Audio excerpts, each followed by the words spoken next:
Hi friends, welcome back to our channel. అందరూ బాగున్నారా? నేను బాగున్నాను. ఇవాళ మన వీడియోకి వచ్చేసరికి మనం అనుకున్న పనులు సకాలంలో విజయం సాధించాలంటే ఎటువంటి పరిష్కారాన్ని పాటించాలో తెలుసుకుందాం. ఇప్పుడు నేను చెప్పిన పరిహారాన్ని ఆచరించడం వలన ఎటువంటి ఫలితాలు లభిస్తాయి అనేది తెలుసుకుందాం. మీరు ఒకవేళ విద్యార్థులైతే గనక మీరు రాసే ఎగ్జామ్స్లో కానీ లేదా కాంపిటేటివ్ ఎగ్జామ్స్లో కానీ సక్సెస్ సాధించాలన్నా, లేదా విద్యార్థులు కానటువంటి వారు అంటే బిజినెస్ చేసిన వాళ్ళు కానీ రియల్ ఎస్టేట్ చేసిన వాళ్ళు కానీ వాటిలో సక్సెస్ సాధించాలన్నా, లేదు అంటే మ్యారేజెస్ కోసం మంచి సంబంధాలు రావడం కోసం కానీ లే ఇంటర్వ్యూలో సక్సెస్ సాధించాలన్నా, లేదంటే కేసుల్లో ఏదైనా ఎటువంటి కేసుల్లో ఇరుక్కున్నా అందులో మంచి ఫలితాలు రావాలన్నా ఈ పరిష్కారం అయితే చాలా బాగా పనిచేస్తుందండి. అయితే ఈ పరిష్కారాన్ని ఎలా చేసుకోవాలనేది తెలుసుకుందాం ఇప్పుడు. దానికోసం ముందుగా మనం మంగళవారం కానీ శనివారం కానీ ఈ 2 రోజుల్లో ఏదో ఒక రోజుని మనం ఎంచుకోవాలి. ఎందుకంటే ముందుగా మనం స్టార్ట్ చేయడానికనమాట. ఏ సమయంలో స్టార్ట్ చేయాలి అంటే ఉదయం సూర్యోదయం అయినప్పుడు కానీ లేదా ఈ సాయంత్రం సూర్యాస్తమయం అయినప్పుడు కానీ ఈ పరిహారాన్ని చేసుకోవాలండి.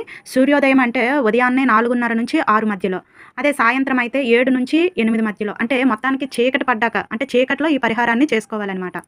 అయితే ఎలా చేయాలి అంటే ఉదయాన్నే మనం చేయాలి అనుకున్నప్పుడు శుభ్రంగా స్నానాన్ని ఆచరించాలి. స్నానం ఆచరించిన తర్వాత ఏకాంతంగా ఉన్నటువంటి మన పూజా మందిరంలోనికి వెళ్ళి ముందుగా మనం ఒక ఆవు నేతితో దీపాన్ని అయితే మనం పెట్టుకుంటామండి. పెట్టుకున్న తర్వాత మనం ఒక వేరేగా ఈ పరిహారం కోసం ఒక నిమ్మకాయని తీసుకుంటాము. ఈ నిమ్మకాయని ఏం చేస్తామంటే 2 భాగాలుగా కట్ చేసుకుంటామండి. కట్ చేసుకున్న తర్వాత ఒక భాగంలో ఉన్న మొత్తం గుజ్జుని అంటే రసాన్ని పిండేస్తాము. పిండేసిన తర్వాత ఏం చేస్తాం, దానిపైన ఇలాగా ఆవునేతి దీపాన్ని పెట్టుకుంటామండి. ఆవునేతి దీపాన్ని పెట్టుకున్న తర్వాత దీనికి కొద్దిగా దానిలో ఆవునేతి దీపాన్ని పెట్టుకుని దానికి కొద్దిగా ఇలాగ కుంకుమ బొట్టు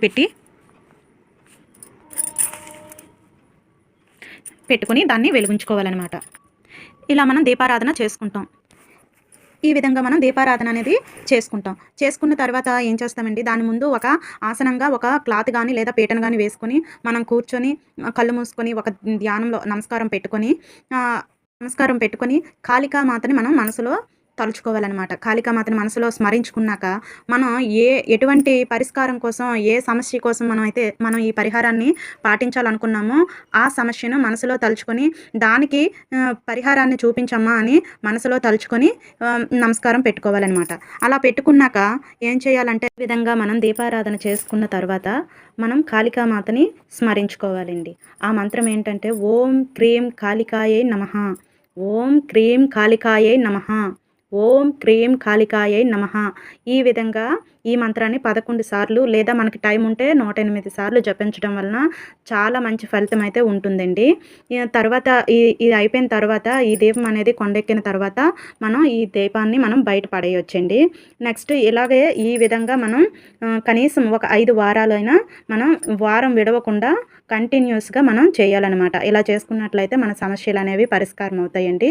మీరు కూడా ఇది ట్రై చేసి చూడండి ఫ్రెండ్స్. తప్పనిసరిగా మీ సమస్యలు అనేవి పరిష్కారం అవుతాయి.